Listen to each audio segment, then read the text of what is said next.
Ladies and gentlemen, today, we gather in a moment charged with purpose, in a moment full of possibilities. This is a moment where we need to acknowledge the divine truth that is written into the very fabric of our lives. God will uplift you and show His favor right before those who oppose you. Yes, right in front of those who doubted you, those who underestimated you, and those who worked tirelessly to see you fail. Now I want you to pause for a moment. Take a deep breath. Close your eyes if you must, and think about this. Every battle, every struggle, every tear you've cried in the dark has not gone unnoticed. Oh no, my friend, God has seen it all. And what He's about to do in your life will not only leave you in awe, but will also leave your enemies speechless. You see, life has a funny way of testing you, doesn't it? It pushes you to the brink, forces you to your knees, and whispers in your ear, "You can't make it." But what the enemy doesn't know, what your opposition fails to understand, is that when you are on your knees, you are in the perfect position to pray. And when you pray, you activate a power greater than any obstacle, any enemy, any challenge. Let me tell you something about your enemies. They are not your problem. No, they are your opportunity. Every critic, every naysayer, every person who said, "You're not enough," is nothing more than a stepping stone for your breakthrough. Don't let them discourage you. Let them motivate you. Because when God decides to bless you, He doesn't ask your enemies for permission. He doesn't consult the doubters. He doesn't check the scoreboard. He moves because His plans for you are greater than anyone's opinion of you. Do you hear me today?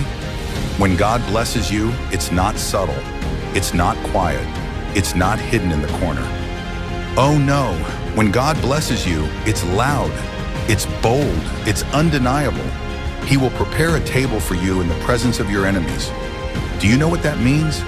That means while they're watching, while they're plotting, while they're waiting for you to fail, God is laying out a feast for you. He's pulling out the finest china, the golden goblets, and pouring you a cup that overflows. And all they can do is sit there and watch. But here's the key, my friends. You must trust the process. I know it's hard. I know it's lonely. I know it feels like you're walking through the fire.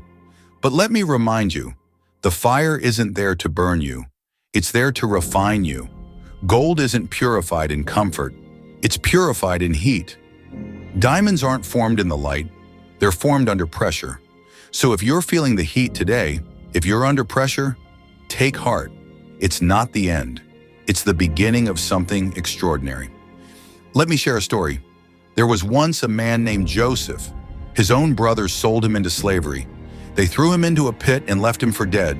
They thought that was the end of his story. But God had other plans. Joseph went from the pit to the palace. He became the second most powerful man in Egypt. And do you know what happened next? A famine hit the land, and those same brothers who betrayed him came to him for help. Imagine that. The very people who threw him into the pit had to stand before him, humbled, and ask for his mercy. And Joseph, in his greatness, said to them, "What you meant for evil, God meant for good." That's the kind of God we serve. He doesn't just restore, He elevates.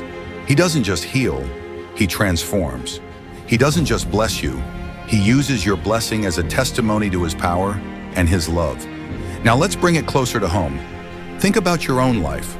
Think about the times when people doubted you, when they said you couldn't do it, when they laughed behind your back. But here you are. You're still standing. You're still fighting. And let me tell you something. If you're still here, God is not done with you yet. So what do we do while we're waiting for that blessing to manifest? We prepare. Oh yes, we prepare. You don't wait for the table to be set to get ready. You start now. You sharpen your skills. You strengthen your faith. You serve others. You walk in integrity. Because when that moment comes, when God opens the door, you don't want to be scrambling. You want to be ready to walk through it with confidence, with purpose, with authority. And let me tell you this, when God elevates you, stay humble. Remember where you came from. Remember the lessons you learned in the valley. Remember the tears you cried and the prayers you whispered. Your elevation is not just for you, it's for everyone watching. Everyone who needs to see that if God can do it for you, He can do it for them too. Let's talk about resilience. Let's talk about faith that doesn't falter, courage that doesn't crumble, and hope that doesn't fade. You see, resilience is the bridge between where you are and where you're meant to be.